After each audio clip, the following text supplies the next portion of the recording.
Que tú nos bendiga, nos ayudes a siempre prepararnos mejor para lo que tú tienes para nosotros. Bendice cada uno de los que estamos aquí participando, Señor. Nos ponemos en tus manos, en Cristo Jesús. Amén. Amén y amén. Pues buenas noches a todos. Gracias por estar aquí esta noche. Hoy es el último día de mayo y ya menos entramos aquí el verano. Ya se siente como el verano, ¿verdad? Casa 104. No sé cómo están ustedes por su parte del Valle Central, pero aquí sí está bien caliente. Tengo unos cuantos anuncios antes que empezamos. Deja que los traigo para acá. Si no han realizado, hoy es la última noche de este curso. Ya que se completa esta noche, ya vamos a estar en break de verano, no vamos a tener clase hasta el 2 de agosto. Otra vez esta viene siendo la última clase. Al mismo tiempo, si se acuerdan la última semana, pues también les dimos una extensión para ustedes que están un poco atrasados con la tarea hasta el 20 de junio. 20 días después de la completación de esta clase, de esta noche. Y al final también queremos celebrar un poquito porque tenemos 4 personas que se van a estar graduando del programa del certificado. Mucho orgullo para ellos y eso nos vamos a anunciar al final de este día. Y la única otra cosa que diré es que les voy a enviar una evaluación de este curso en el chat. Por favor, de completar esa evaluación. Nos ayuda bastante su feedback en este proceso, recibir esas evaluaciones. También los vamos a poner en muro, si no lo pueden completar por el enlace en el chat. Si no se reconocen a nuestro hermano Pastor Juan Wall, él va a ser nuestro presentador invitado de esta noche. Pero sin avanzar tan rápido, Laura, ¿algo más que se me olvide aquí? Lo dijiste todo bien. All right. Pues gusto ver todas sus caras esta noche. Hermano Juan, pues os doy los controls para si quiere empezar. Let me make sure que tiene co-host function. Y empezamos esta noche. Amén. Vamos a ver qué hay por aquí. Dios nos lo bendiga. Gracias por estar aquí presentes. Es una bendición. Esperamos que nos sea de bendición. Vamos a ver si a lo menos tener un breakout session para hablar, comentar de cómo lo que estamos hablando nos afecta, ¿no? Hoy el tema es el desarrollo humano, ¿no? Y a veces quizás alguien se pregunte, bueno, ¿para qué hablar del desarrollo humano? Todos somos personas. Sí, es cierto. Pero realmente el desarrollo humano siempre se ha tomado en cuenta. Por ejemplo, en la Biblia, aún en el Antiguo Testamento, cuando Israel hacía censo, solamente se contaban de 20 años para arriba. Bueno, ¿y por qué no se contaban los demás, verdad? Que no eran personas, sí eran personas, pero no eran relevantes para lo cual el censo era llevado. Jesús, por ejemplo, cuando él tenía 12 años, se quedó en el templo. Es muy obvio que él hizo algo que no se esperaba por la edad en que tenía, ¿no? Sabemos que los discípulos, por ejemplo, a ver, esta cosa no se quiere mover. Ok, ya me.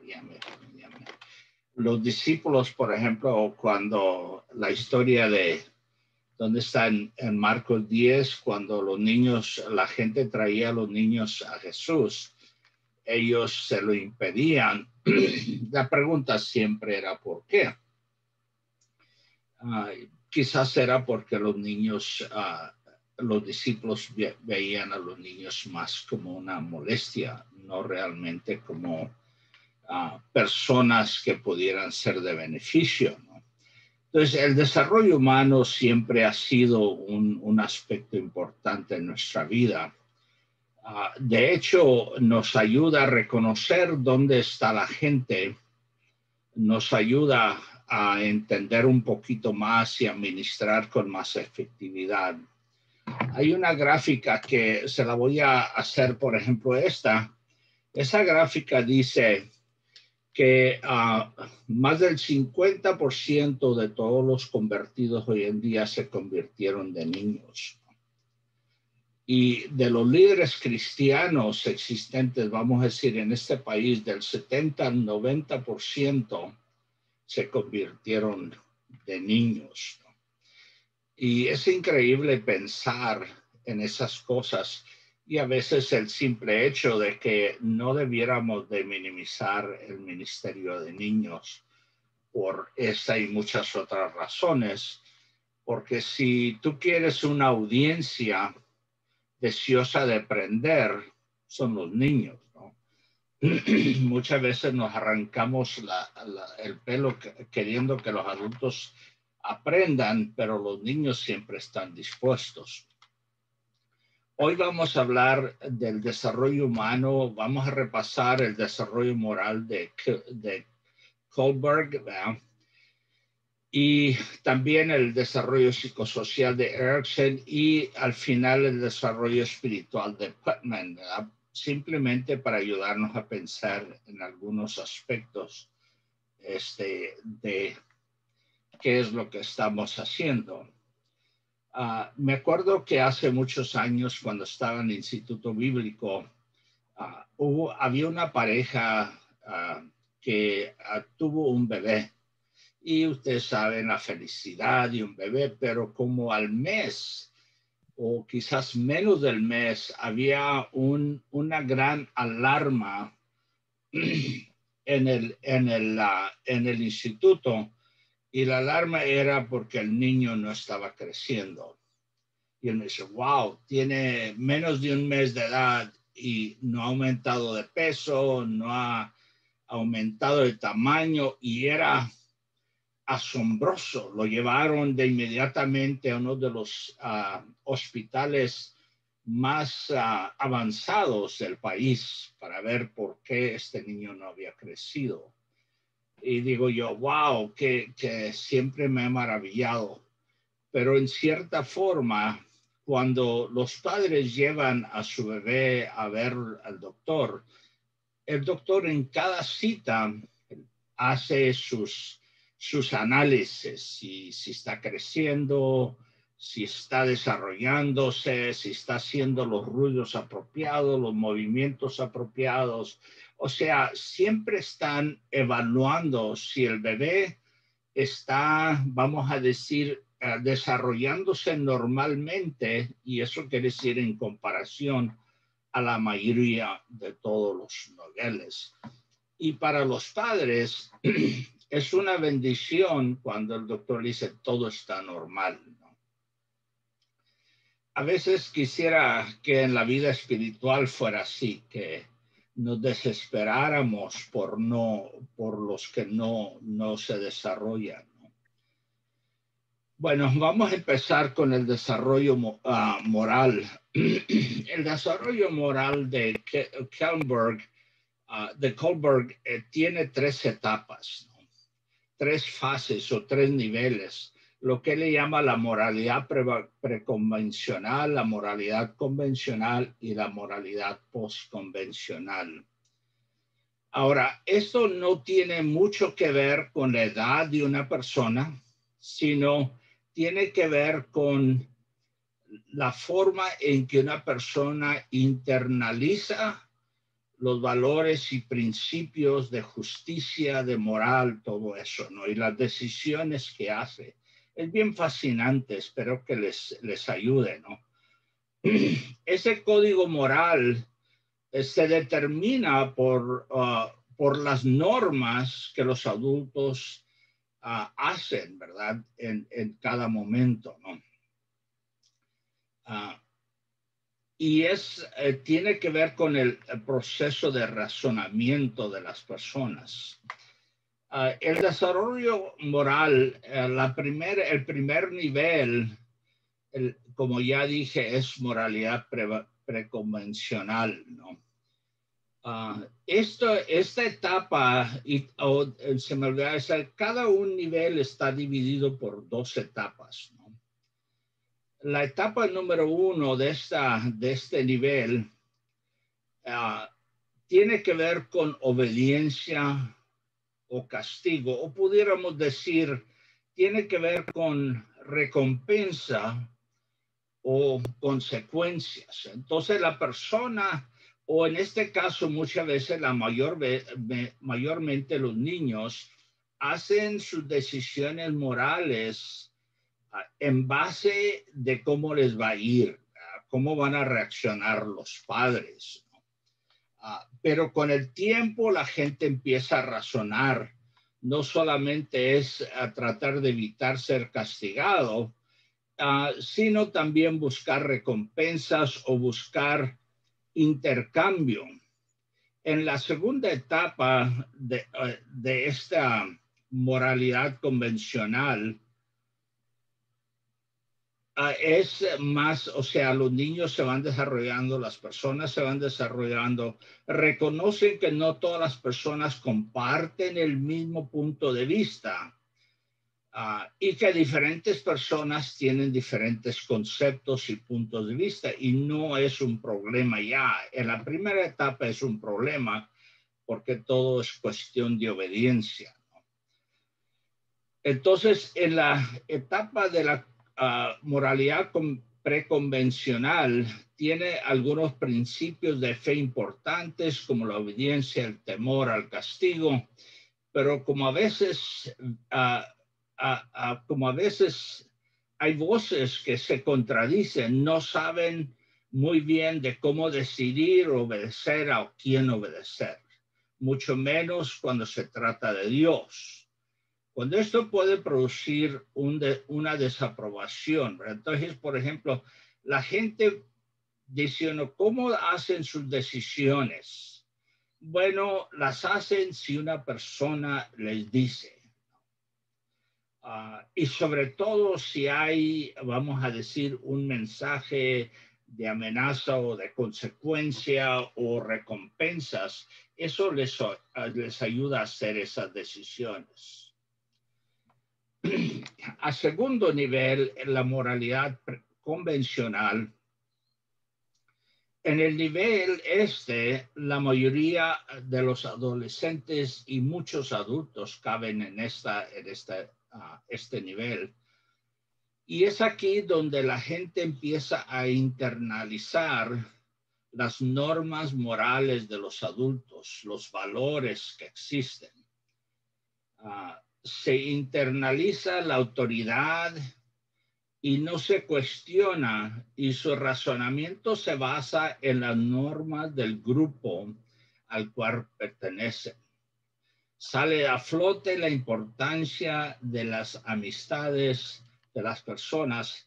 Y yo, por ejemplo, lo primero que se me viene a la mente cuando yo veo eso es, por ejemplo, las pandillas. Es increíble que las pandillas hacen mucho uso de este tipo de cosas, quizás no conscientemente, pero las usan. En la primera etapa o de nivel 3, tiene que ver con buenas relaciones interpersonales, es decir, quiero quedar bien con personas. El individuo se comporta porque quiere que otras personas le crean o crean que es buena persona. Por lo tanto, las respuestas de esta relación están relacionadas a la aprobación de los demás. Y yo, tristemente, yo digo, bueno, esto lo vemos mucho en las iglesias, ¿no? Donde la gente, por temor a la desaprobación de alguien, están dispuestos a desobedecer directamente al Señor. Hace unas semanas hablaba yo con un joven que le ha estado escondiendo cosas a sus padres porque está haciendo cosas que sus padres no aprobarían. En la plática me dijo que está cuestionando la realidad de Dios y que cree que otras personas viven felices haciendo lo que quieren.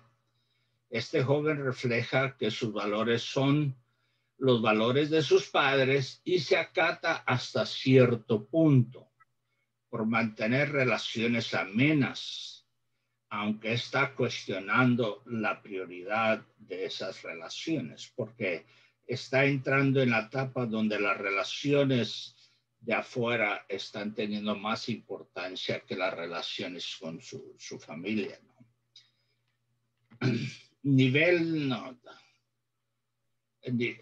O sea, la etapa 4 del nivel 3 realmente, o del nivel 2 es mantener el orden social. La persona en este nivel empieza a ser consciente de las normas más amplias de la sociedad y se preocupa por obedecer las reglas con el fin de mantener la ley y evitar la culpa, ¿no? Y yo creo que vemos mucho de esto en nuestros días.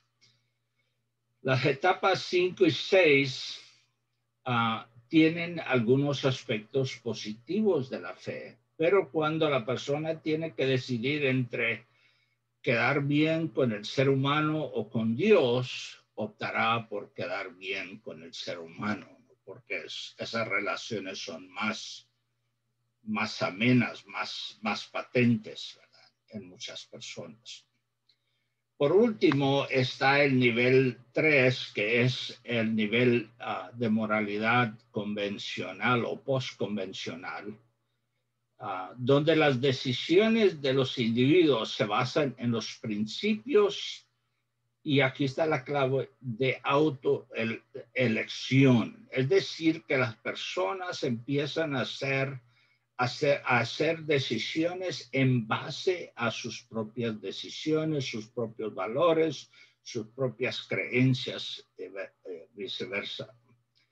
Entonces, según Kohlberg, dice que la mayoría de las personas no alcanzan este nivel de razonamiento moral. Es más, él dice que solo como el 10 al 15% de las personas son capaces de razonar a este nivel, ¿no? Es increíble, ¿no?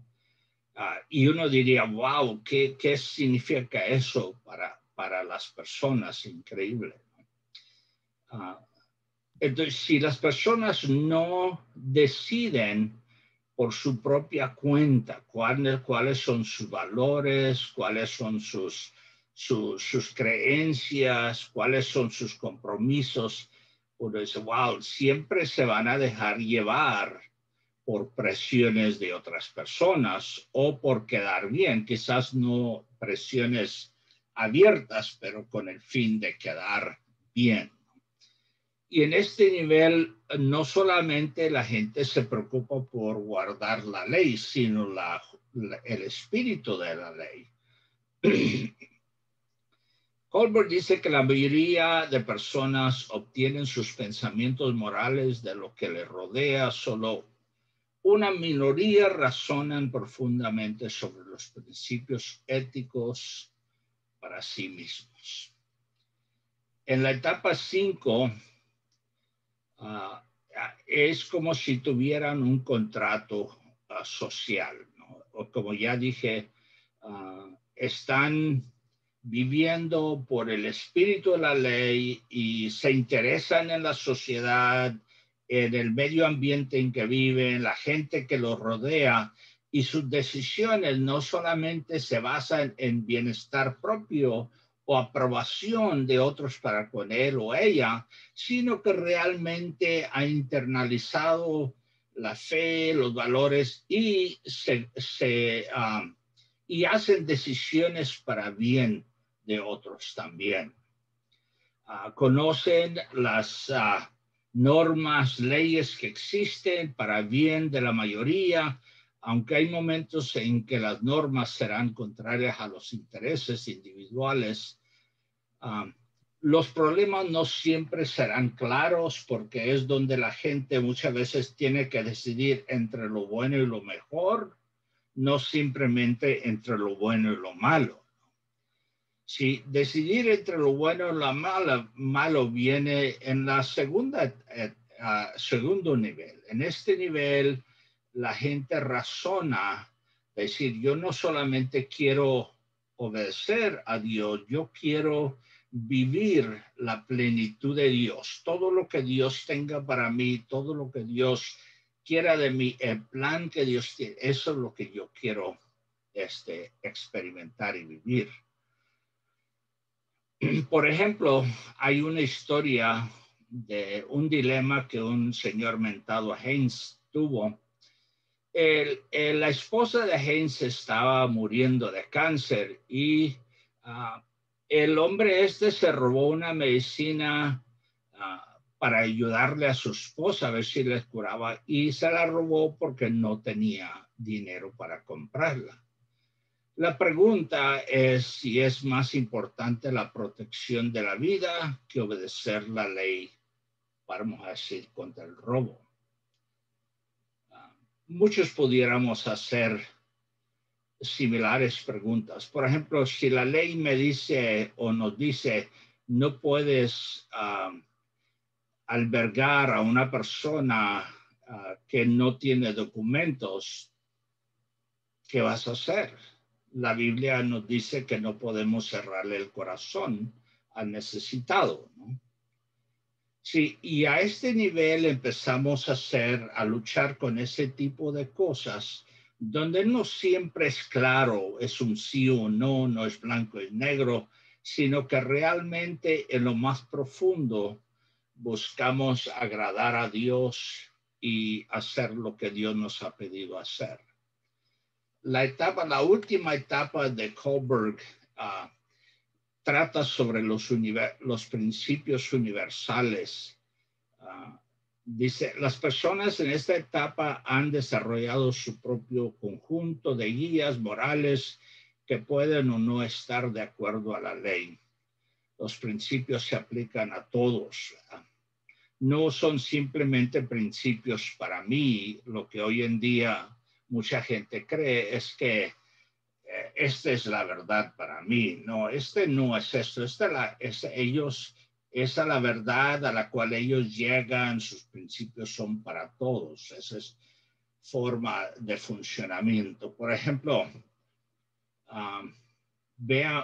pensemos en la gravedad como un ejemplo. La gravedad, si la gravedad no existiera en este mundo, todo sería un caos.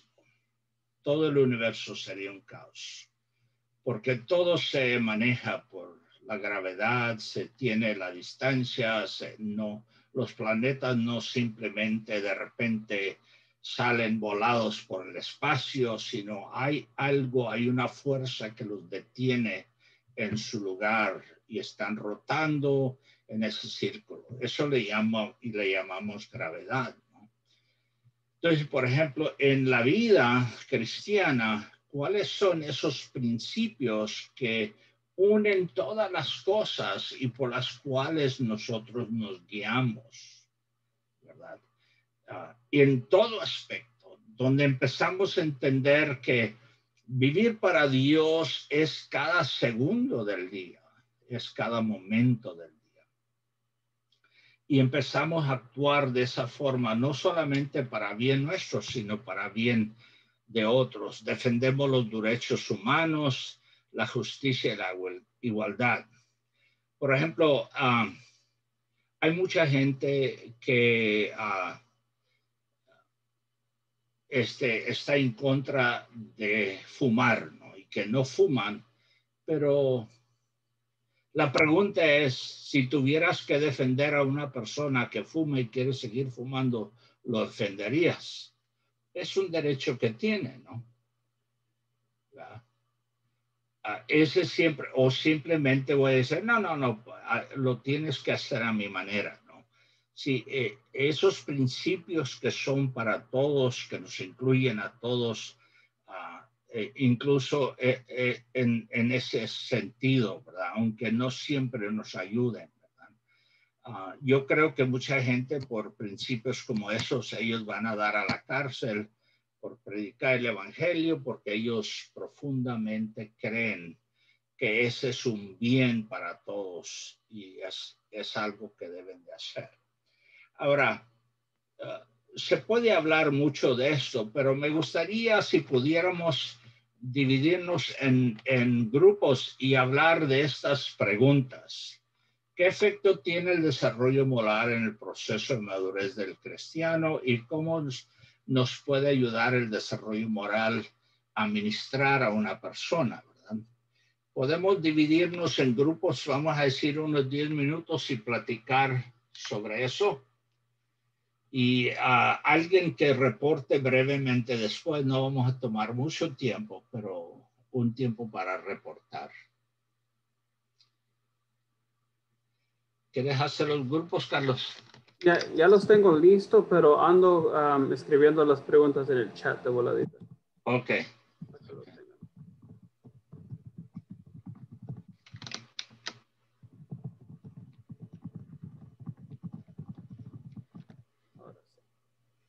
So ya los tengo divididos en sus grupos. Ahí ven las preguntas en el chat. Y dijo hermano Juan, 10 minutos.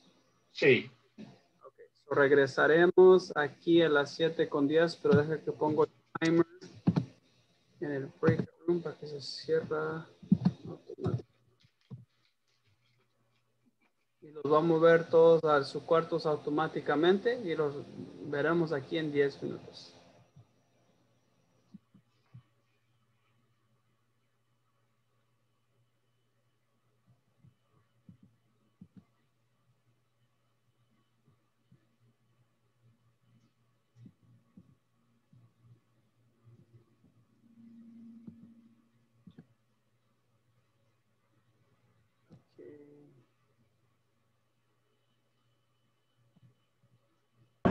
A ver, escucharemos un poco. Hermano Juan Wall, ¿quiere enfocarse en la primera pregunta o en la segunda pregunta usted? Para mí pueden una o la otra, cualquiera, ¿no? Okay. Cada grupo decida qué pregunta respondería. Okay. So, pues en este tiempo nos gustaría escuchar un poco de sus discusiones en su grupo. So queremos empezar con el grupo número 1, que viene siendo Joel y Loli, y luego María y César Salazar.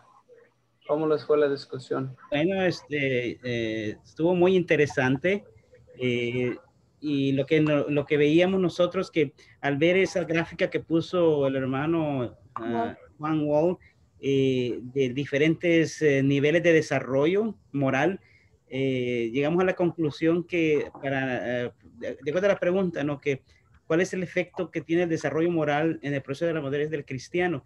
Es más fácil dependiendo del nivel moral que la persona tiene para ayudarle. Por ejemplo, una persona que tiene un nivel avanzado moral, no siendo cristiano, cuando viene a Cristo le es más fácil adaptarse a estas cosas que nosotros hacemos.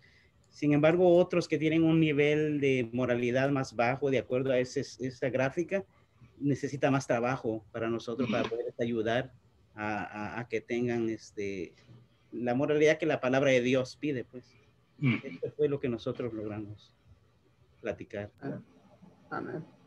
Y María, César o Loli, ¿algo más que agregarán ustedes? Gracias, hermano Joel.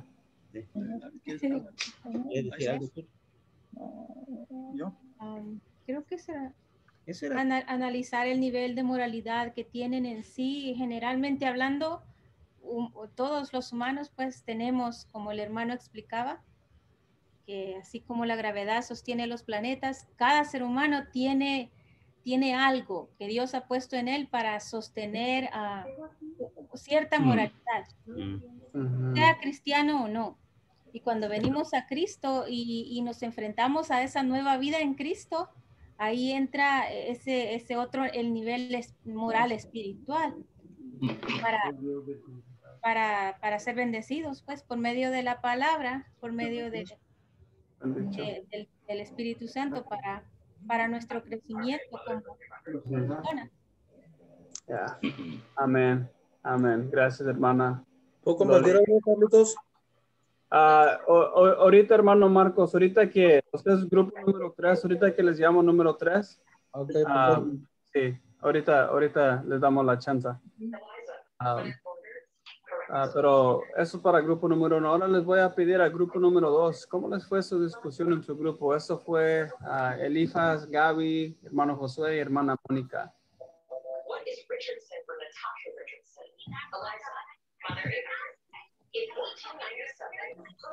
Bien, bien, nos fue bien. Nada más, pues sí, lo que es la primera pregunta, pues yo creo que todo parte de la moralidad, como decían antes, o sea, que ya cada quien tiene, que a veces esas luchas entre moral humana y la moral que tenemos cuando ya entramos que estamos desarrollando, cuando entramos al nivel de Dios, o sea, a veces nos hace tener luchas, porque lo que humanamente podemos mirar como que nuestros valores o nuestra moral está bien, cuando ya entramos a leer más sobre la palabra de Dios y lo que Él nos está diciendo, nos damos cuenta que a veces no es la correcta. Yo creo que ahí sí hay esa lucha, se tiene esa lucha y contestaría la segunda pregunta. ¿Cómo podremos ministrar a una persona? Yo creo que sí tenemos que alcanzar un nivel de moral a lo que Dios nos está pidiendo, que es difícil porque todos los días, digamos no difícil, digamos complicado, porque estamos aprendiendo todos los días constantemente y ver del lado espiritual lo que es correcto, lo que Dios nos está enseñando y lo que Dios nos está hablando.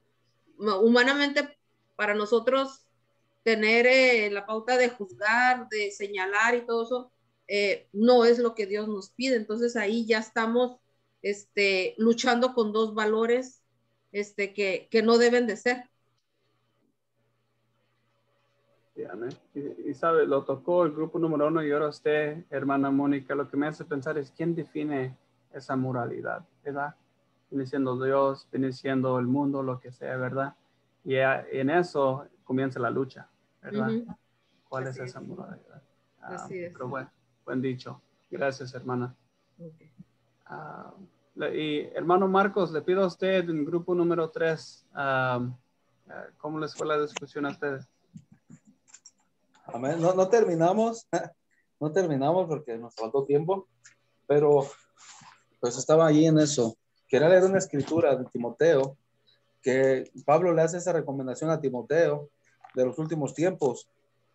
Y dice, carácter de los hombres en los posteriores días, dice, también debes saber esto, que en los posteriores días vendrán tiempos peligrosos, porque habrá hombres amadores de sí mismos, ávaros. O sea, le da una lista de características de personas que vamos a encontrar dentro de la iglesia. Podemos decir que dentro de la iglesia todos son cristianos, pero realmente no todos están convertidos, no todos realmente han sido transformados, porque si vamos la Biblia, como dice la hermana, la Biblia es la guía, lo que nos ayuda para crecer, para seguir adelante, siendo guiados por el Espíritu Santo. Pero el problema está en que hoy en día usamos la Biblia no para ser instruidos, ni para ser mejores personas, sino lo usamos para beneficio propio muchas de las veces, y eso es lo que dice. Y la pregunta que tú dices, Carlitos, ¿quién es el que regula o el que dice, el que da ¿cómo dijiste la pregunta?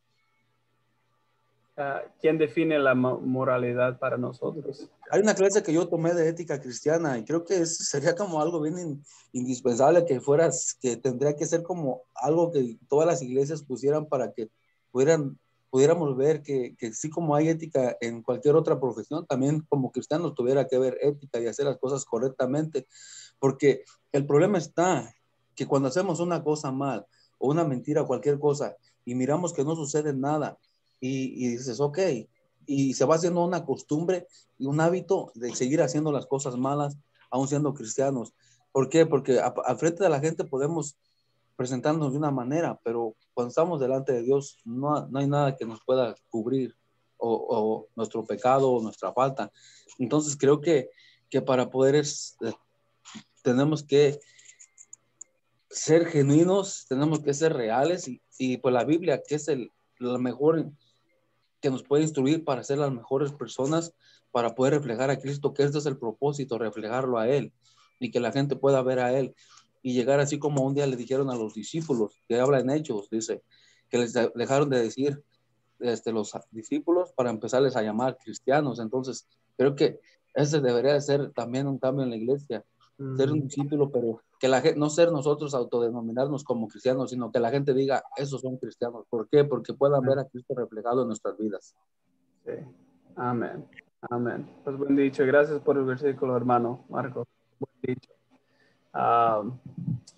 También al mismo tiempo, ¿verdad? La ética, ¿verdad? ¿Cómo nos manejamos ustedes? ¿Cuáles son, es que las paredes imaginarias, ¿verdad? En cómo corremos nuestras iglesias y al mismo tiempo cómo nos dirigimos nosotros mismos. Usted lo dijo bien, hermano Marcos, que podemos presentarlos de una manera a Dios y de otra manera en nuestra iglesia, pero en frente de Dios, ¿verdad? No podemos esconder nada de eso, ¿verdad? Y cómo podemos ser genuinos igual en frente de Dios que en la iglesia, en la comunidad, en nuestras familias con otras personas. Buen día. Amén. Y algo que a mí se me quedó grabado, algo así de la Biblia, como te digo, me encanta la Biblia, más que nada porque se vuelve viva y se vuelve práctica en la vida de uno, mientras más uno la estudia y la aplica. Entonces, me encanta esa escritura donde dice que a los apóstoles les empezaron a llamar cristianos. ¿Por qué? Porque la gente pudo ver a Cristo reflejado en ellos. Y creo que si las iglesias dejáramos de llamarnos cristianos y nos pudiéramos primero ser discípulos y después que la gente pudiera ver a nosotros, en nosotros a Cristo. Buen dicho, hermano Marcos. Gracias. Y luego, grupo 4, que vino siendo el grupo de hermana Connie. ¿Nos quieren decir un poco de su discusión en su grupo?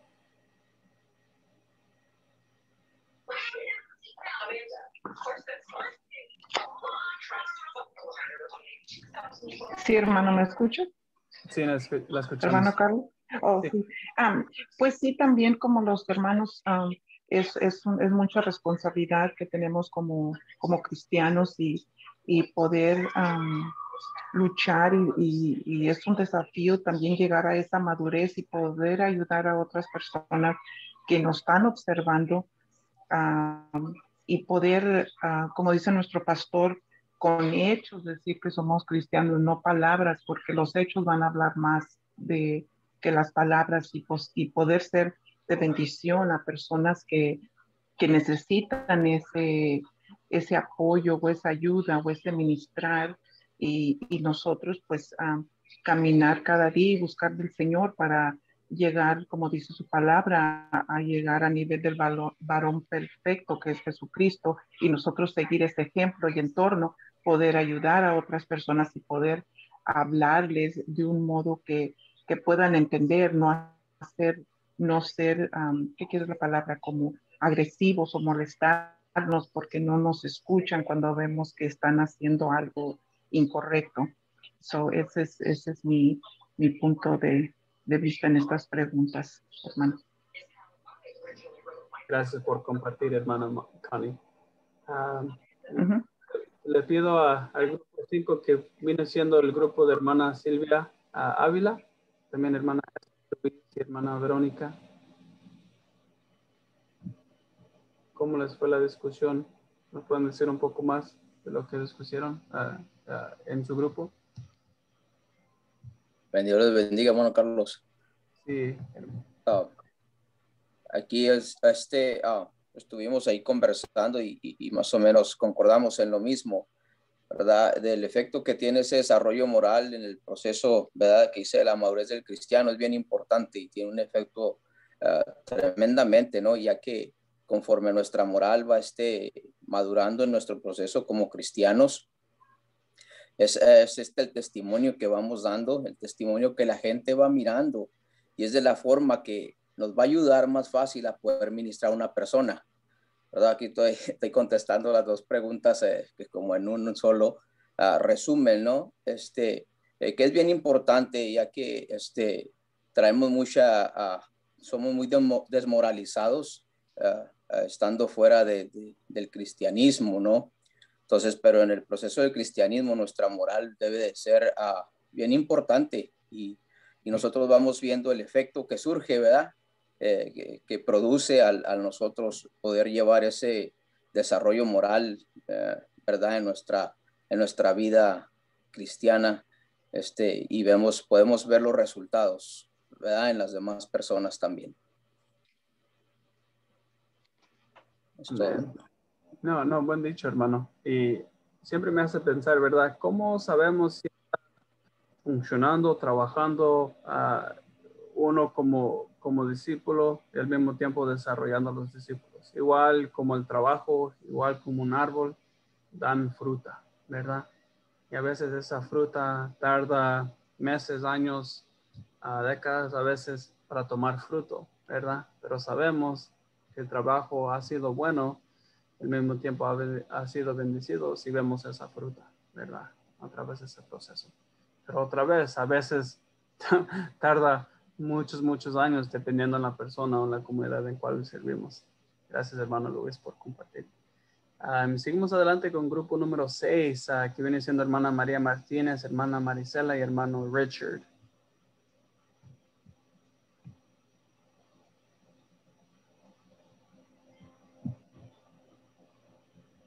Bueno, buenas tardes, hermanos. Bendiciones a todos. Pues basado en las preguntas, ¿verdad? Y en la gráfica que nos mostró el hermano Juan, yo pienso que en la primera, como dijo uno de los hermanos, ¿qué efecto tiene el desarrollo moral en el proceso de madurez del cristianismo? Pues yo pienso que ahí debemos de basarnos en la necesidad de la persona, ¿verdad?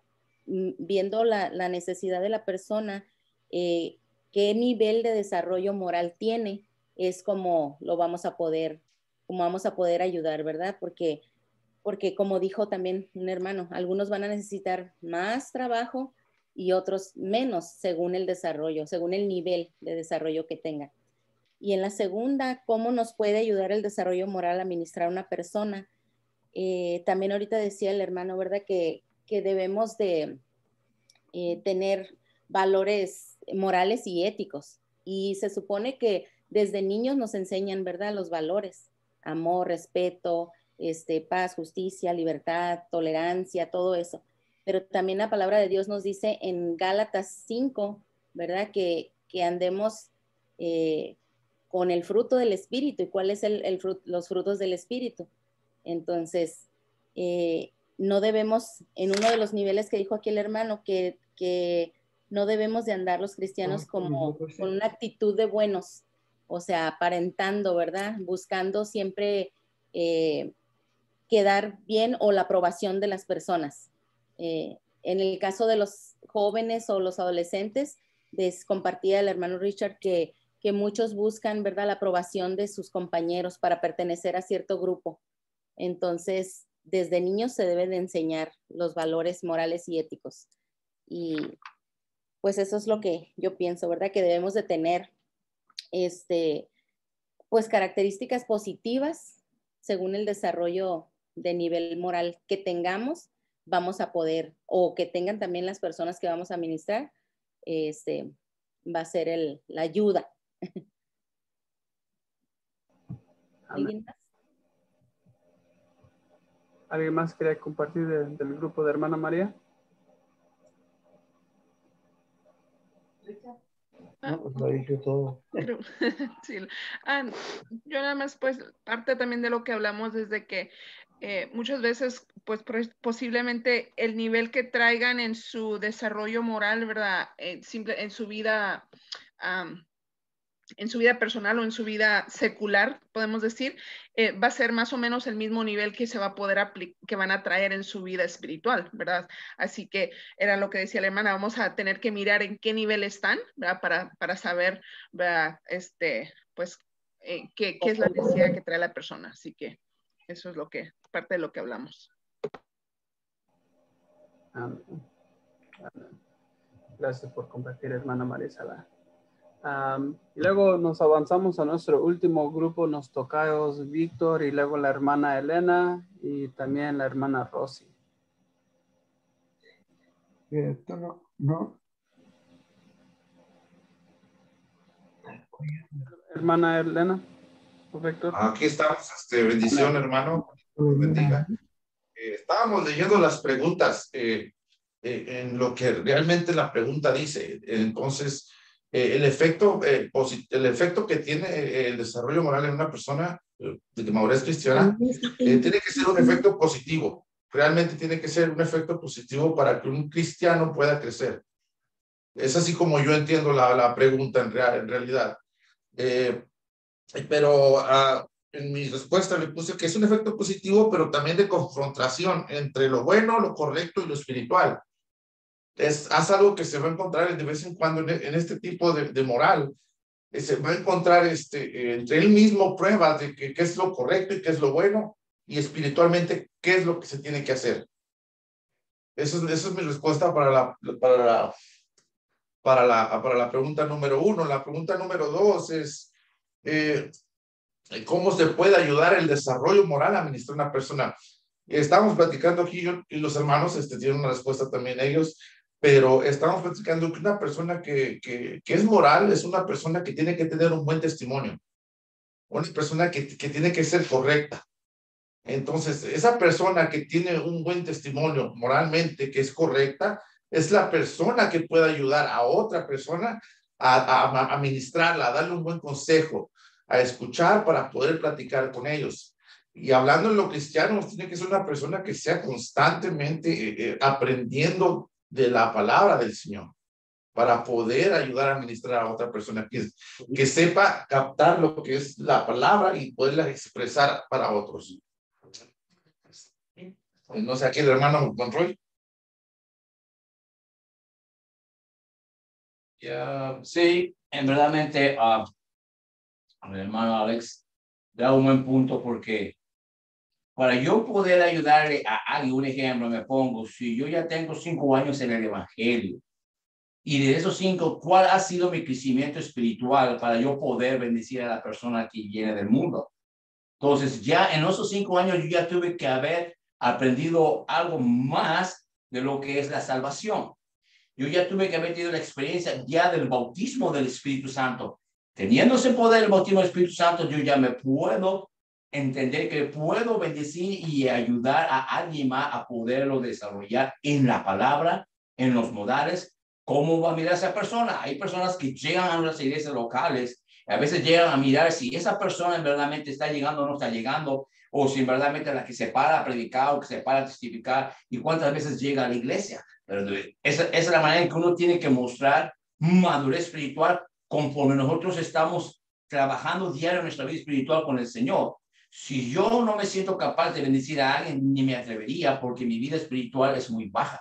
Pero si yo sé que mi vida espiritual es diario con el Señor, levantándome siempre a 4:30, 5 de la mañana en la oración, nunca irme a dormir a mi cama sin estudiar la palabra de Dios, o si es posible no dormirme si yo no puedo testificar en ese momento a alguien más. Esa es la manera en que yo voy a poder bendecir a alguien más sobre un desarrollo a esa persona. No sé. Buen dicho, hermano. Buen dicho. ¿Quieren compartir algo más? No, estamos bien, hermano. Disculpe, no sé si escucho una voz ahí. Sabe que el primer hermano, pues usted dijo que debemos escuchar, ¿verdad? Y eso me hace pensar que necesitamos escuchar como ministros nosotros, ¿verdad? Escuchar las necesidades y qué es lo que ocupan las personas para poder bendecirlos. Y de lo contrario, que si solamente andamos comunicando lo que queremos, ¿verdad? Y no escuchamos, terminamos sonando como vendedores de autos usados, ¿verdad? Que simplemente pues no vamos a desarrollar confianza con nuestra comunidad, con las personas, y a veces es lo que ocupan las personas, ¿verdad? Para llegar a cualquier punto del desarrollo moral o esa conexión con Dios que necesitan. Pero sin decir mucho más, hermano Juan, le doy los controles otra vez. Ese fue nuestro último grupo. Ok, muchas gracias. Gracias por compartir, por platicar. Gracias por luchar con esas preguntas.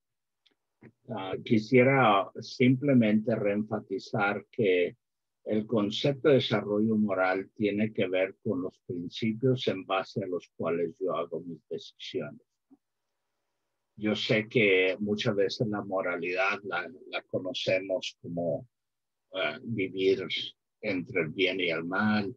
Digo, pero esto tiene que ver con qué principios uso para hacer mis decisiones, ¿no? Por ejemplo, yo por muchos años he tenido un trabajo fuera de la iglesia, soy pastor y la gente me dice, oh, usted tiene un trabajo secular. Yo nunca he considerado que yo tengo un trabajo secular, porque número uno, Dios nunca me dijo, Dios también me llamó a hacer aquello. Por ejemplo, si hay un ingeniero y Dios lo llamó a ser ingeniero, ¿es más santo ser pastor que ser ingeniero? ¿En base a qué? ¿Qué es lo que la Biblia nos dice, ¿no? ¿Cuáles son los principios que estamos usando para hacer nuestras decisiones y nuestras expresiones? Entonces, por ejemplo, aunque decimos creer la Biblia, pero muchas veces seguimos información que hemos recibido del pasado. Por ejemplo, otro ejemplo es, dice, hay que dar diezmos para que Dios me bendiga. Si eso es a nivel preconvencional, porque estoy buscando beneficios. El día que lleguemos a darle al Señor simplemente porque lo amamos y eso es todo, no esperamos nada a cambio, es cuando empezamos a incorporar los principios profundos en nuestra vida y decir, mis decisiones no son simplemente porque hay que hacer las cosas o porque no hay que hacer las cosas. Yo tengo una relación con el Señor Jesucristo, yo amo al Señor, Él murió por mí y Él merece lo mejor de mí, aunque nunca me dé nada. Y son los desafíos que a veces nos conlleva en nuestro crecimiento, es cada día al estudiar, ir incorporando los principios de la vida. Yo creo que es tiempo de el break, ¿no? Vamos a tomarnos el break y luego seguimos. Tomamos un break de 10 minutos, hermanas y hermanos, y regresamos aquí a las 7:45. Nos vemos pronto. Entremos al desarrollo psicosocial de Erikson. Esto es más fácil de entender porque tiene que ver con el desarrollo por edades. Erikson es el único que cuando habla de etapas de la vida lo hace desde el nacimiento hasta la muerte. Hay muchos que hablan de el desarrollo psicosocial, pero nomás en la niñez. Erikson, una segunda cosa que tiene Erikson es que él cree que en cada etapa de la vida hay un logro, hay algo que lograr, una necesidad básica que el ser humano necesita lograr. Y si no la logra, pues hay ciertas consecuencias y se la lleva a las siguientes etapas y van a surgir otra vez allá. Y así es que vamos a ir un poco rápido porque quiero entrar al desarrollo espiritual un poco todavía también. Pero ya no, no quiere. Ok. Ok, ya. Ok, ya hablamos de todo eso. Entonces, el desarrollo de Erikson empieza en la niñez, o sea, en el nacimiento. Y dice que la primera etapa lo que el bebé necesita es confianza básica, ¿no? O sea que en el primer año de su vida el bebé necesita saber que cuando llora alguien va a estar ahí para atenderle, ¿no? Y si no hay quien lo atienda, quien lo proteja, le dé lo que necesita, va desde esa edad va a desarrollar un sentido de desconfianza, ¿no? Él le llama a esta etapa esperanza, ¿verdad?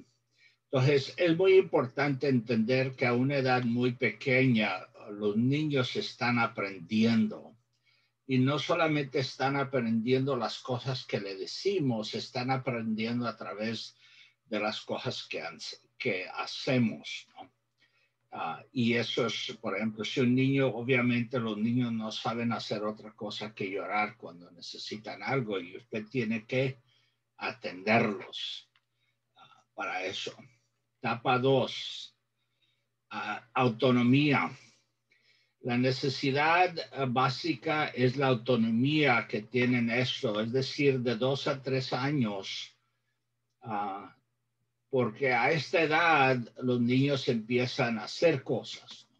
Empiezan a caminar, empiezan a hacer una variedad de cosas en el mundo y empiezan a desarrollar su sentido de autonomía y su sentido de que ellos son personas independientes, ¿no?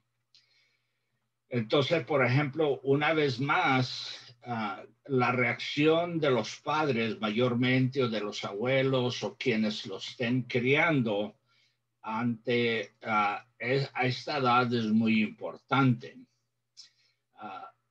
Es importante elogiar a los bebés a esta edad para que ellos sepan que los padres creen en ellos y creen que ellos pueden lograr cosas, ¿no? Yo sé que los niños muchas veces a esta edad son traviesos. La favorita en esta edad, la palabra favorita de los niños es ¿por qué?, ¿no? Y nunca existe una respuesta a esa pregunta porque si usted se la contesta hay otro por qué, ¿no? Pero entonces si usted se fastidia, ¿verdad? Es eso, ¿verdad? Entonces, como quiera, los padres tienen que tratar con cierta paciencia a los niños. 3, iniciativa. Empieza ya preescolar hasta años 5 y 6, ¿verdad? O sea, los niños, años 5 y 6, los niños empiezan a desarrollar un sentido de propósito. En esta edad los niños empiezan a hacer muchas cosas, empiezan a hacer preguntas, iniciar juegos, actividades, proyectos y normalmente vienen con los padres o los abuelos y les muestran lo que están haciendo y más vale que usted esté entusiasmado por lo que le hicieron, ¿no? Le hicieron un dibujo de la familia y pues están todos medios destrampados allí, pero usted tiene que entender que detrás de eso hubo un corazón que hizo esto y están haciendo. Entonces tiene que apoyar todo eso. Si no lo apoya, si los hijos sienten que los padres no creen en lo que están haciendo, empiezan a desarrollar un sentido de culpa, ¿no? Y de pena, ¿no? Entonces, por ejemplo, aquí es donde empezamos a ver, decir, ok, si un niño a esta edad desarrolla un sentido de culpa, y si no, ¿qué va a pasar en la próxima edad si ya entra a la próxima etapa con ese sentido de culpa? Es importante notar que para fines de 5 años o 6 años, el niño ya ha aprendido o la niña ya ha aprendido cómo relacionarse con las personas, ¿no?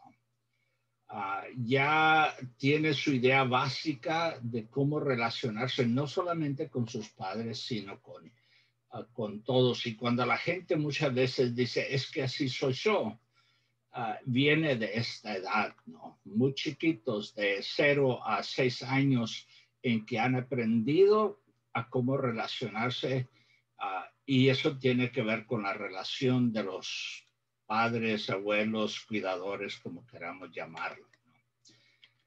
Etapa que dijimos que es etapa 6, ya me estoy perdiendo. Iniciativa, sí, es 4. Etapa 4 es industriosidad. Es cuando ellos tienen mucha iniciativa, traen muchas cosas, de 6 a 11 años, hacen cosas, razonan, empiezan a razonar más, pero su razonamiento es concreto. Cuando digo esto es, por ejemplo, a veces la gente me dice, está bien que yo lleve a mi niño a un funeral. Le digo, ¿cuántos años tiene su niño? Bueno, tiene 8 años. Le dijo, está bien, porque el niño no entiende lo que es la muerte, ¿no? Porque piensan en términos concretos, ¿no? Es como el niño que llegó con la mamá y le dijo, mamá, ¿de dónde vengo yo? Y la mamá pensando, bueno, si el niño hace este tipo de preguntas es porque ya está listo. Entonces ya le contó que ella y su papá se habían enamorado y que del amor había... Y el niño se alargó la historia, el niño se impacientó y le dijo, no, no, mamá. Le digo, mira, mi amiguito viene de Chicago, ¿de dónde vengo yo? ¿No? O sea, su pensamiento es mucho más concreto, no está pensando en cosas abstractas, ¿no? Los padres, si perciben los esfuerzos de los hijos, se lo hacen saber, y si creen que es una molestia, los niños desarrollan un sentido de inferioridad, ¿no? La edad escolar, el hogar no es el único que contribuye a la socialización de los niños. Es importante entender que nomás entran a la escuela los niños, están teniendo otras influencias en su vida que quizás con el tiempo van a ser aún más importantes que la misma familia, ¿verdad? Pero si aprecias y si apoyas a los niños, pues eso es. Entonces hay que apoyar en el ministerio lo mismo. La edad de 5, la edad juvenil o de adolescencia, o como queramos llamarle, es la edad donde las personas desarrollan su sentido de ser, ¿no? Su identidad, o lo opuesto es la confusión que tienen. Y creo que es por demás decir que hay muchos jóvenes muy confundidos hoy en día. En la adolescencia se lleva a cabo una serie de ajustes biológicos y sociales, sobre todo su sentido de identidad. Es importante que nosotros los padres entendamos que todos los ajustes biológicos que suceden hay que tomarlos en cuenta, y de cierta forma hay que explicarle a los hijos lo que está pasando. Las niñas a esa edad empiezan a desarrollar su menstruación. El joven empieza a sentir ciertas cosas hacia las muchachas que nunca había sentido, un montón de cosas, y si nosotros no se lo explicamos, ¿quién se lo explica, no? Yo siempre le digo, donde yo me crié, yo aprendí todo lo que yo sabía sobre estas cosas de los animales y de mis amigos, y les puedo asegurar que nada que mis amigos me dijeron es algo que vale la pena repetir, ¿no? Pero porque en mi casa nunca jamás se hablaba nada de esto. En la edad de la juvenil, en esta edad los jóvenes ya tienen un poco de historia y empiezan a mirar hacia atrás a ver qué traen en su costal de historia, ¿no? Como decimos por ahí, todos tenemos colas que pisar. Pues a esta edad los jóvenes empiezan a ver si traen cola, ¿no? ¿Qué traemos de nuestro pasado? Miran a sus amigos y forman su sentido de ser, su imagen, en base a la información que han vivido o que están viviendo en ese momento.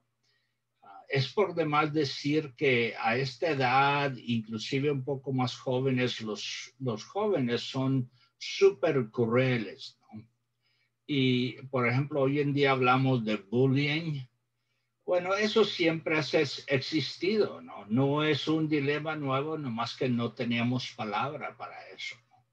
Pero porque a esta edad los jóvenes piensan que si yo puedo estar encima de ti, yo soy importante, ¿no? Entonces, aquellos que no están encima, pues empiezan y desarrollan una confusión. Nosotros los padres tenemos que enseñarles su sentido de qué es lo que lo hace. Por ejemplo, recordarles que lo que es ser un ser humano, que la forma en que yo me miro por afuera es solamente una parte, no soy el todo, ¿no? Es muy importante hablar de ese tipo de cosas. Si logran establecer su identidad, pues van a entrar a la siguiente etapa bien. Si entran confundidos sobre cosas, sobre su identidad, la siguiente etapa es la etapa de la intimidad o el aislamiento. La etapa de la intimidad de 19 hasta como 40, ustedes saben, es la etapa de las nuevas familias. Entonces, por ejemplo, es por primera vez que las personas entran a una relación a largo plazo y luchan con el sentido de intimidad, ¿no? Por ejemplo, si ellos nunca vivieron un sentido de intimidad en su casa, y no estamos hablando de intimidad sexual, estamos hablando de intimidad emocional, espiritual. Si nunca tuvieron eso en su casa, ¿cómo van a entrar a su matrimonio, a su nueva vida con ese sentido? Entonces el aislamiento es la derrota de no haber encontrado la intimidad, pero la palabra clave aquí es relaciones. El éxito, si encuentran intimidad, encuentran relaciones seguras y comprometidas. La falta es lo contrario, ¿no? Los sentimientos de soledad, aislamiento y problemas emocionales por el estilo.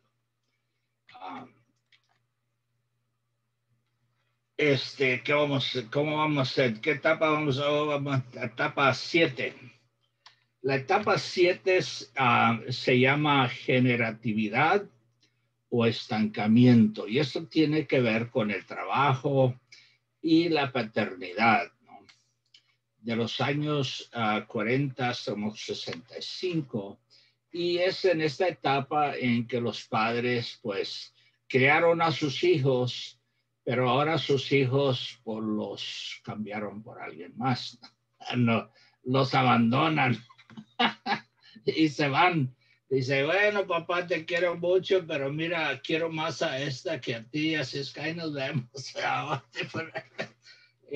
Y entonces los padres se quedan muchas veces diciendo, wow, ¿qué pasó aquí? ¿No?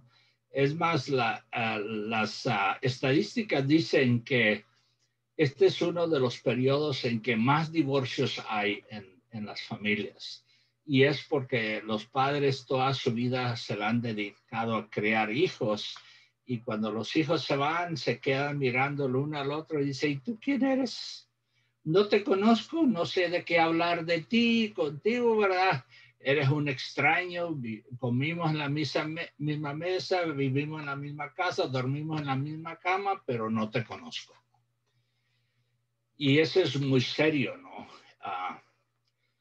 Y esa es una etapa que a todos nos va a llegar si no nos ha llegado. A mi esposa y a mí, pues ya nos llegó. Y de mi parte, pues gracias a Dios, ¿no? Yo estoy bien contento, ¿no? Y estoy como la señora y el señor arriba en la foto, bien sonriente. Le digo, gloria a Dios, por fin voy a tener una esposa, ¿verdad? Pero si no logro eso, por ejemplo, de que logré algo para tener estabilidad en mi vida, en mi familia, todo eso, me esforcé, logré ciertas cosas y también con mis hijos. Si no hay cierta satisfacción en eso, caigo en lo que se llama el estancamiento, ¿no? ¿Y ahora qué? ¿Qué, verdad? Y eso es muy importante que consideremos, porque la última etapa para mí es la más difícil de todas, y de hecho fue la que a mí más me impactó, y es lo que se llama la integridad. Esta es de 65 hasta el día que nos moramos, ¿no? Integridad o desesperación. En esta etapa, dice ahí, se trata de reflexionar sobre su vida. En esta etapa, las personas miran hacia atrás, porque ya mirar hacia el frente ya no hay nada que lograr, ¿no? Ya no podemos decir, bueno, yo, mira, tengo esta meta, tengo eso. Miramos hacia atrás y decimos, ¿qué he logrado en mi vida? ¿Cuáles son? Y si miramos demasiados escombros en nuestro pasado, podemos desesperarnos y morir desilusionados totalmente de la vida, ¿no? Es importantísimo que entendamos y que en todos los días de nuestra vida entendamos que necesitamos vivir hoy lo que Dios tiene para nosotros, porque de esa manera llegaremos a esta etapa y tendremos un sentido de integridad y decir, yo fui un hombre, yo fui una mujer, yo fui una persona que vivió su fe, sus valores, y hasta donde pude, yo fui fiel a Dios en todo mi sentido de ser y no tengo de qué avergonzarme. Mi pasado, lo que haya pasado, lo que haya ocurrido, lo arreglé. No hay heridas abiertas de mi pasado en mi vida. No hay esqueletos que traigo cargando. No hay cola que la gente me pise. Yo viví bien. Viví lo que yo creía que Dios quería que yo hiciera y no tengo de qué avergonzarme. A mi forma de pensar, llegar al fin de tu vida y mirar hacia atrás y decir, todo lo que miro son escombros, ¿de qué valió la pena vivir? Eso, nomás decirlo me hace llorar, ¿no? Qué feo se siente eso, ¿no? De pensar en que viví tantos años, ¿para qué? Y eso es algo que nos desafía mucho a desarrollarnos. Preguntas, no vamos a hacer otra porque quiero entrar en la segunda parte o en la última parte. ¿Alguien tiene alguna pregunta sobre esto?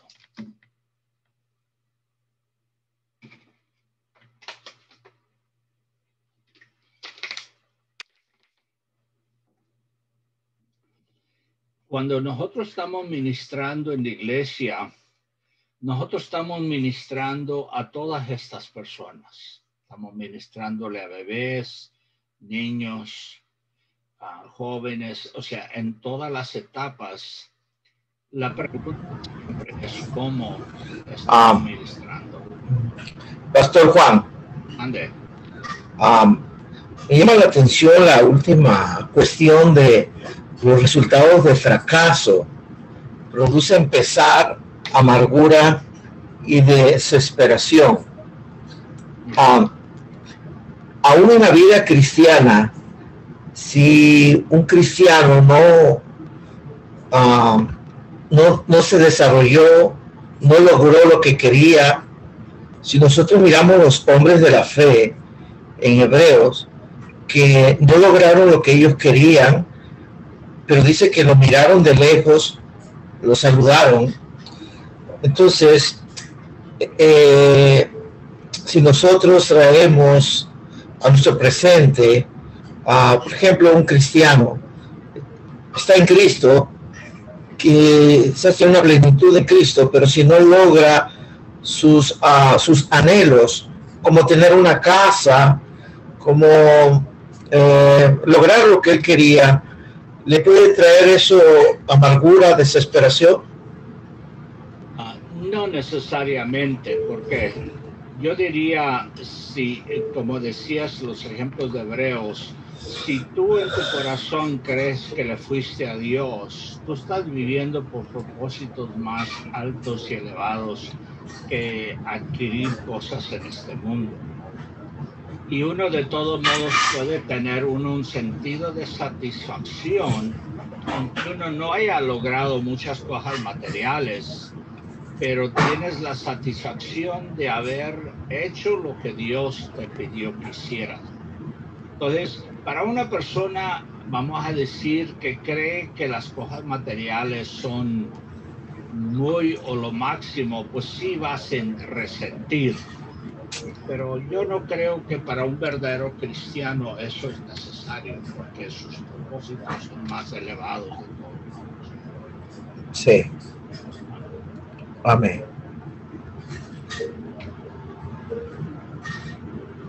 ¿Algo más que alguien quiera comentar? Otra pregunta. Hablando en cuanto al desarrollo moral, ¿es más importante la moralidad o la espiritualidad? Es más importante mi compromiso moral o mi compromiso espiritual. Bueno, si entendemos bien el concepto de desarrollo moral, no existe una espiritualidad sin ese concepto, porque es un concepto de cómo yo hago mis decisiones. Entonces, por ejemplo, mi desarrollo en Cristo también me desarrolla en mi sentido de cómo yo hago mis decisiones, qué información uso para hacer decisiones. Obviamente, para nosotros los cristianos, la Biblia es la fuente. Pero la pregunta siempre es cómo la aplicamos. Por ejemplo, como ya dije, a veces el concepto que usamos de moralidad simplemente decimos debes hacer esto y no debes hacer eso. Pero ese nivel de pensamiento moral es muy básico. No es desarrollado, no es maduro, es muy, muy básico, porque todavía se deja llevar por castigo y recompensa. Es la motivación detrás de eso. Entonces, yo creo que el desarrollo espiritual, y vamos a hablar un poquito sobre eso, va combinado, y en todas estas tomamos en cuenta estas simplemente para que nos ayude a decir con qué personas estoy trabajando y cómo puedo ayudarle efectivamente a desarrollarse mejor espiritualmente.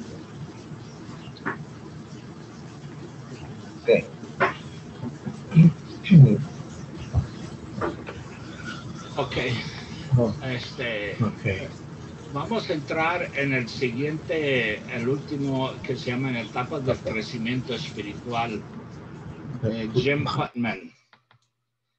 Como en otros estudios o en otras partes, este hombre no es el único que habla sobre este tema, pero fue uno de los que más me gustó y pensé que es muy aplicable a lo que nosotros estamos haciendo, ¿no?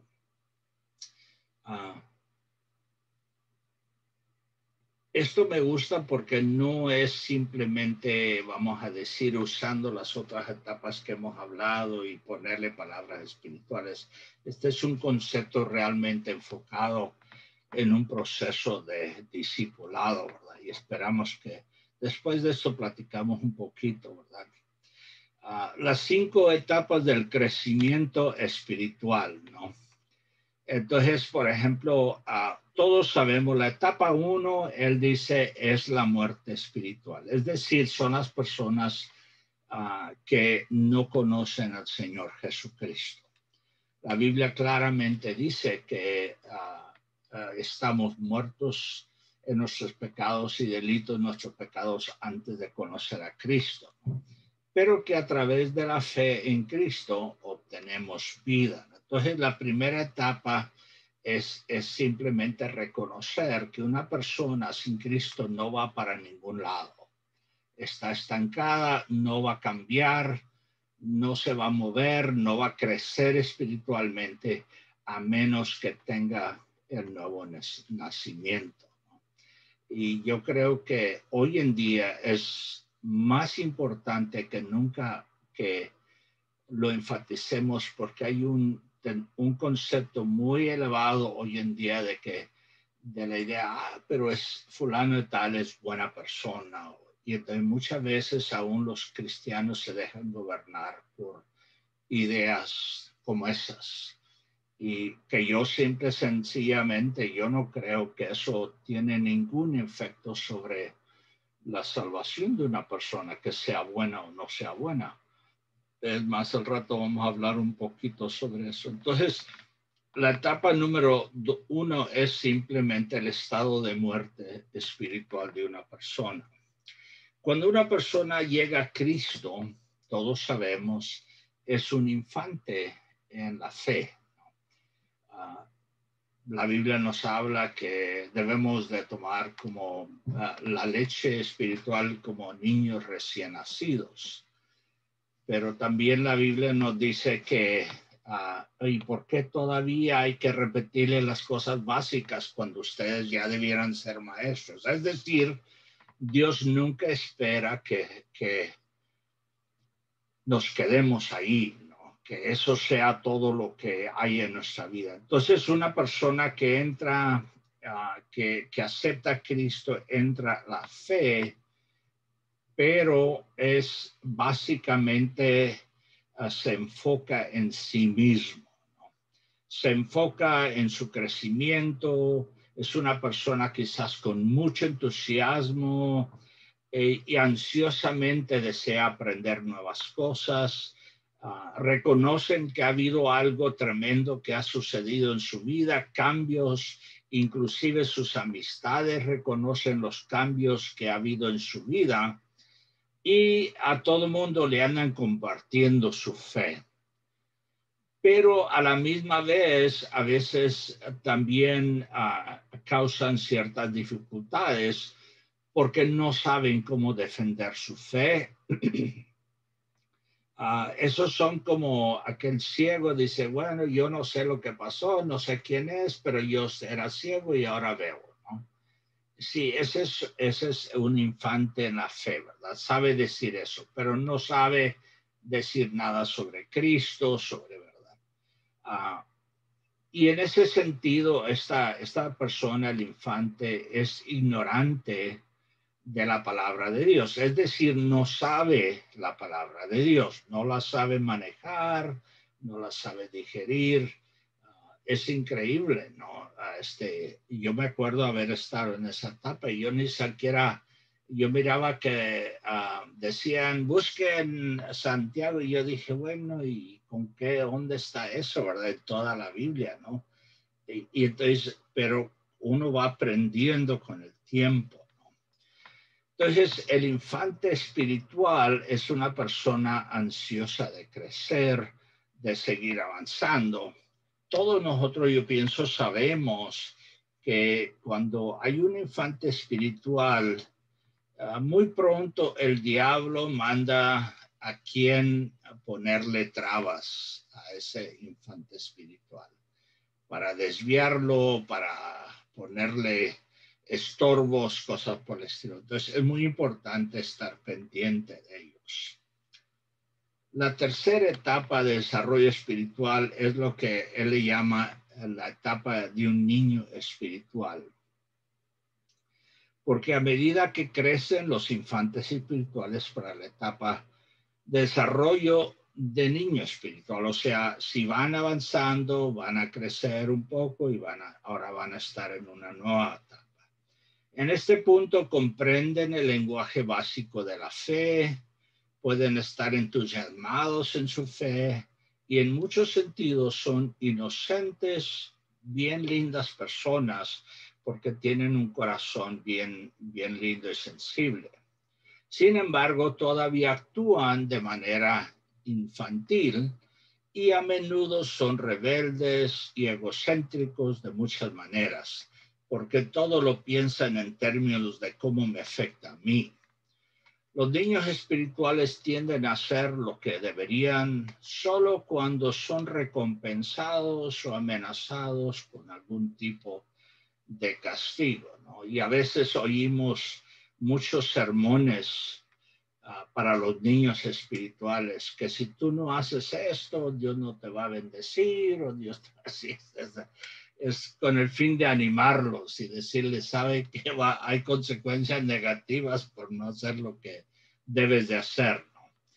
Pero son niños espirituales, la Biblia habla de eso, y en Corintios Pablo decía que ya dice que ser niños espirituales no es bueno, ¿no? Porque debíamos de ir avanzado. La cuarta etapa es lo que le llama los adultos jóvenes espiritualmente, ¿no? Porque ahora, a medida que los niños espirituales crecen, maduran y llegan a la nueva etapa espiritual, en esta etapa han avanzado enormemente desde donde empezaron.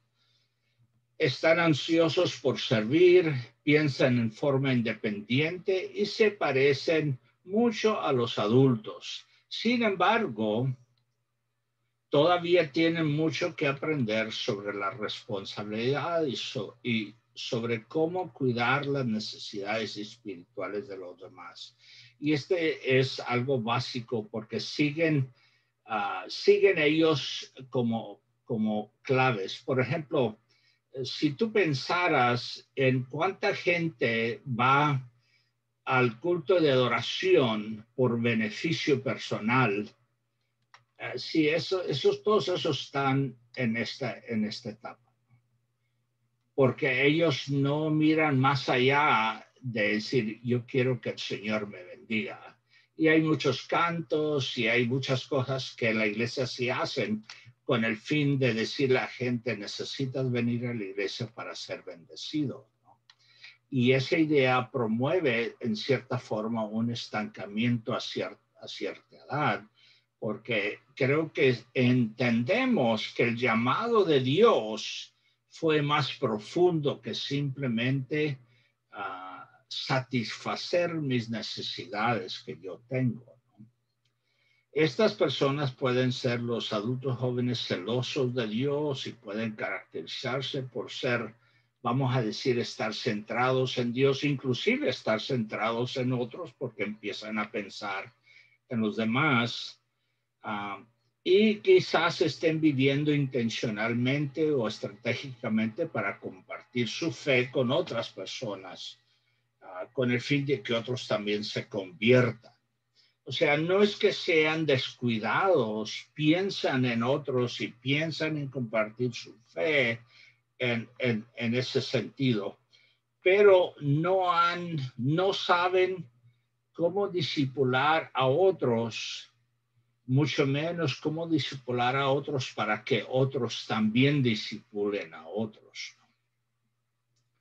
Ellos sirven y cuando se les necesita están prestos para servir, buscan cierto nivel de independencia, quieren hacer decisiones por sí mismos, y que quizás con mucha razón, ¿no?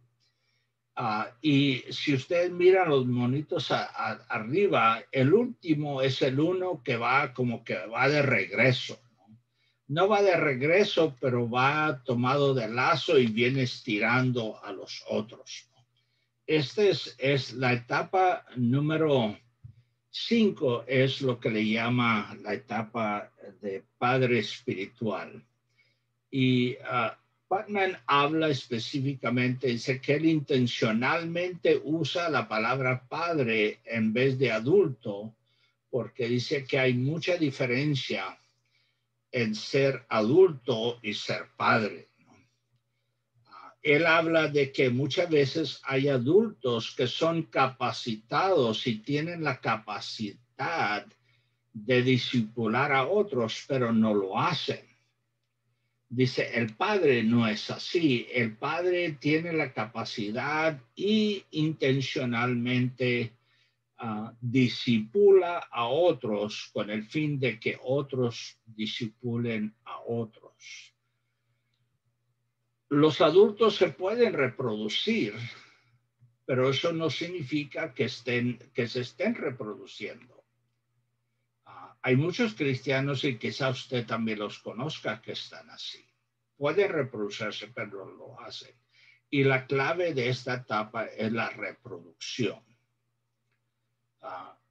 En la vida, sí, en la vida de estos es una prioridad la misión de Jesucristo de ir y hacer discípulos, ¿verdad? Y eso es y así como la raza humana continúa reproduciéndose, reconoce que la vida cristiana o la iglesia, la única forma de que la iglesia continúe es la reproducción, ¿no? Y esta es la persona que está invertida en ese ministerio. Amén. Así es que hasta aquí llegó. Esta es otra forma de ilustrar eso, pero hasta aquí llegó mi presentación.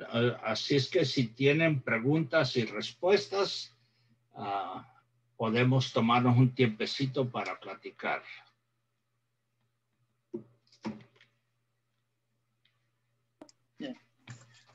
Pastor Juan. Mande.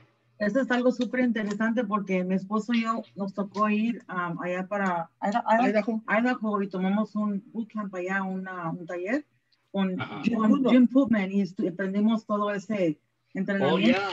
Muy interesante y nos ha ayudado muchísimo en discipular. Sí. Muy bueno, muy bueno. Sobre todo nos ayudó a entender que todo es espiritual. Nosotros tendemos a separar lo espiritual y lo emocional y ese tipo de cosas. No, todo es espiritual, porque Dios nos hizo así desde el principio. Entonces todo es espiritual, pero tendemos a separar y nos ayudó mucho. A nosotros ese bootcamp a mí el cerebro me lo partió en dos y me hizo mirar las cosas diferentes. Qué bien. Gracias a Dios.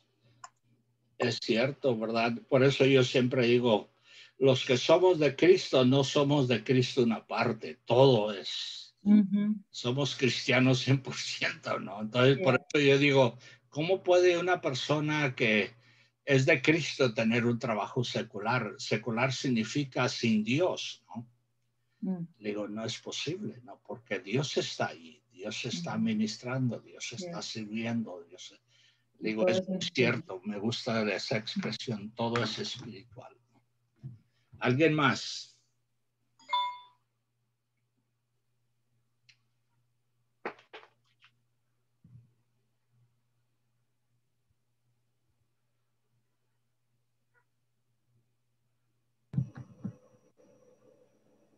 Y ahorita es el tiempo que tiene el pastor Juan para hacerle preguntas. Tomen ventaja. Todas las mentes les veo el humo de las orejas, pastor. Andan pensando fuerte en lo que les presentó hoy. O yo pensaba que las almohadas se estaban llamando. Tal vez son las almohadas. Mande. Entonces, podríamos decir que cualquier trabajo no lo podemos nombrar como trabajo secular porque de alguna forma Dios te usa en ese trabajo espiritualmente. Yo diría sí. Yo diría que si tú, por ejemplo, Dios le dijo a Adán que trabajara el huerto antes de que había pecado. O sea, el trabajo nunca fue asignación del diablo. Entonces, siempre fue la asignación de Dios trabajar, ¿no? El trabajo no es malo, el trabajo es de Dios. No digo que siempre lo que hacemos le agrada a Dios, pero si yo hago lo que hago para el Señor, eso es servir a Dios. Amén. Porque cuando uno como cristiano habla de un trabajo secular, siempre su mente se va pues a trabajos de fuera del ministerio de la iglesia. Yeah. Entonces, cuando un ministro o un líder dice, yo no tengo trabajo secular, la mente de nosotros se va nada más al ministerio dentro de la iglesia. Sí. Tiene que estar ahí, ¿verdad? Yeah. Sí, y la verdad le voy a decir por qué yo empecé a analizar eso, porque a toda la gente le estamos diciendo, ustedes son cristianos de segunda clase, los únicos verdaderamente santos y consagrados somos los pastores, ¿no? ¿Ya? Y eso no es cierto. A ver, hay unos pastores que son más mundanos que los hermanos de la iglesia, ¿no? Bueno. Yo no creo eso. Yo creo que Dios a todos nos llamó a servirle 24 horas al día, ¿no? Y tenemos que hacerlo en nuestros trabajos también. Amén. Yeah. Gracias.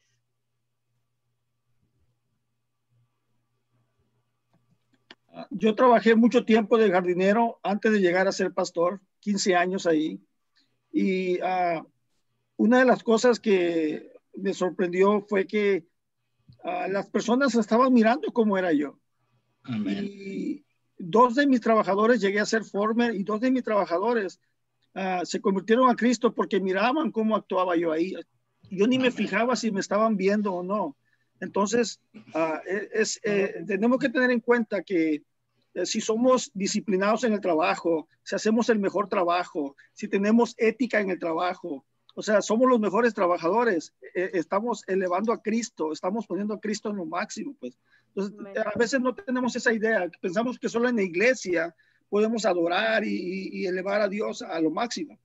En nuestros trabajos seculares, no me gusta la palabra, pero trabajos seculares, usted eleva a Dios al trabajar al máximo, al dar su máximo esfuerzo, a ser el más ético, el más cuidadoso, al llegar puntual, ¿no?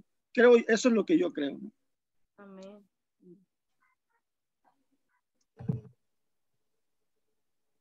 Amén. Pues hermano Juan, disculpa, está en mute, hermano Juan. Sí, porque no sé quién me dijo, ya deja de hablar, ¿no? Bueno, muchas gracias, Dios los bendiga, fue un honor estar con ustedes. Yo sé que fue algo rápido, ¿verdad? Pero como decimos por ahí, si esto nos dio un poquito de apetito, pues sirve para seguir creciendo. Amén. Amén. Muchas bendiciones. Gracias, pastor. Y si está bien con ustedes, si los pueden enviar el PowerPoint para subirlo a la clase para que también lo puedan ver otra vez los estudiantes, si es posible. Te lo mando a ti. Ya, porfas. Sí, ok. Sí, yo te lo mando. Ahora sí, pues le damos el aplauso al hermano Juan otra vez. Gracias, hermano. Sé que ya estamos aquí en tiempo. Tengo unas últimas notas antes de terminar esta clase. Acuérdense que este viene siendo la última semana de este curso. So, felicitaciones a ustedes que han completado, si es su primer curso, su segundo, su último curso, ¿verdad? Algo que les voy a pedir es vamos a poner la evaluación aquí en el chat. So si les pueden completar antes que se vayan o si se lo pueden hacer esta noche, deja que se lo hago copy paste. Luego la última cosa que voy a anunciar que ya que andamos terminando este módulo, no vamos a tener clase hasta el 2 de agosto y nosotros nos comunicaremos con ustedes. Al mismo tiempo, tienen hasta el 20 de junio si no han entregado tarea para entregar esa tarea, ¿verdad? Para recibir crédito para este curso. Y finalmente lo que diré es que tenemos 4 que se están graduando, ¿verdad? Que viene siendo la hermana Gaby Valdovinos, la hermana Gaby Caballero, el hermano Fernando Sánchez y luego la hermana Yanira Martínez o Mimi. La única cosa que quería hacer es compartir un mensaje breve con ustedes, nomás decir que nosotros como equipo aquí en el Center for Community Transformation o CCT, estaremos orando para ustedes que sean gente de esperanza, ¿verdad? Nosotros tenemos esperanza en las promesas de Dios, igual que sean líderes llenos de esa esperanza que Dios nos dio, que Dios está restaurando el mundo y a personas a como lo destinó desde el principio de la concepción del mundo.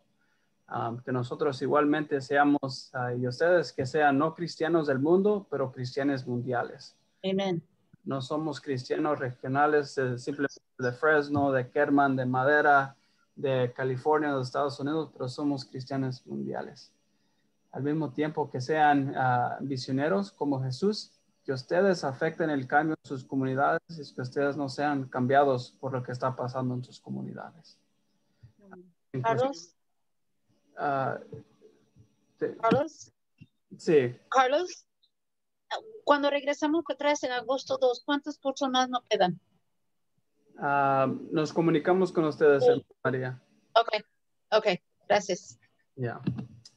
Lo siguiente que diré es que sean inclusivos como Jesús y el reino que trató de construir. Jesús sirvió a los más pequeños, los últimos, los perdidos, y que no creó cenas elegantes, ¿verdad? O mesas elegantes para cenar con los ricos y sentarse con ellos mismos, pero él sirvió a las prostitutas, a las personas sin hogares, los enfermos, los cojos, ¿verdad? Y que no nos olvidamos de ellos. Al mismo tiempo oraremos que sean buscadores del reino y no constructores de imperios, ¿verdad? Antes la imagen de un líder era que el liderazgo era detrás de un líder y 100 personas gruñendo, ¿verdad? Construyendo una pirámide. Pero ahora, sin embargo, ese no es el caso. La gente es libre, la gente puede pensar por ellos mismos y al mismo tiempo la gente necesita a Jesús ahora más que nunca. Amén. Siguientemente, que no tengan vergüenza de predicar el evangelio como están llamados ustedes en su contexto y a sus comunidades. Que sean buscadores de shalom, sensibles al espíritu. Acuérdense que el shalom, restaurando las cosas a como lo destinó Dios en personas, para personas y entre las personas. Y finalmente, pues oraremos que sean líderes como Josué. Un líder que gobernó con el ejemplo en lugar de mandar. Si se acuerdan la historia en Josué 24, después de llevar su pueblo a una nueva tierra, Josué le ofreció a los israelitas la opción de servir a Dios, quien siempre han servido, el que había traído de su propia tierra, o podían servir a los dioses que estaban alrededor de ellos en la tierra que han llegado. Pero Josué simplemente dijo, por mi parte, mi familia y yo serviremos al Señor. Y igualmente que la gente respondió a Dios por el ejemplo que dio Josué, igual pues oraremos que ustedes sean personas que den ese ejemplo en sus comunidades y que las personas igual no siguen a ustedes, pero a Cristo. Y otra vez felicitaciones a nuestra hermana Gaby Valdovinos, Gabriela Caballero, Fernando Sánchez y Mimi Martínez. Damos gracias a Dios por sus vidas y al mismo tiempo su esfuerzo en el programa del certificado ahora que ya lo han completado. Amén, gracias. Amén. Pero si no, a ver, hermano Juan, ¿le puedo pedir otra vez si nos da el honor de cerrar este curso para nosotros en oración? Amén. Adelante. Muchas gracias, Señor, por lo bueno que tú eres, Señor. Somos tuyos, tú nos creaste y luego nos redimiste, Señor, nos compraste con tu sangre preciosa. No tenemos ninguna razón para querer ser dueños de nuestra vida. Lo reconocemos que tú eres nuestro Señor y que tienes toda la autoridad y derecho absoluto de hacer con nuestras vidas lo que tú deseas, Señor. Nos postramos delante de ti en adoración y te damos la gloria, la honra por haberte dignado en llamarnos, sacarnos del lodo donde andábamos, Señor, y llamarnos no solamente a ser tus hijos, sino a tus siervos. Y muchas gracias, Señor. Bendice a nuestras comunidades a través de nosotros, Señor. Llénanos de sabiduría de cómo hacerlo. Bendice a nuestras iglesias a través de nosotros, Señor. Para que tu nombre sea exaltado y que el mundo conozca que tú eres Dios y que en ti es donde hay esperanza de vida, Señor. Bendigo a los estudiantes, bendigo especialmente a los que se están graduando. Muchas gracias, Señor. A ti sea la gloria y la honra por cada uno de ellos en Cristo Jesús. Amén.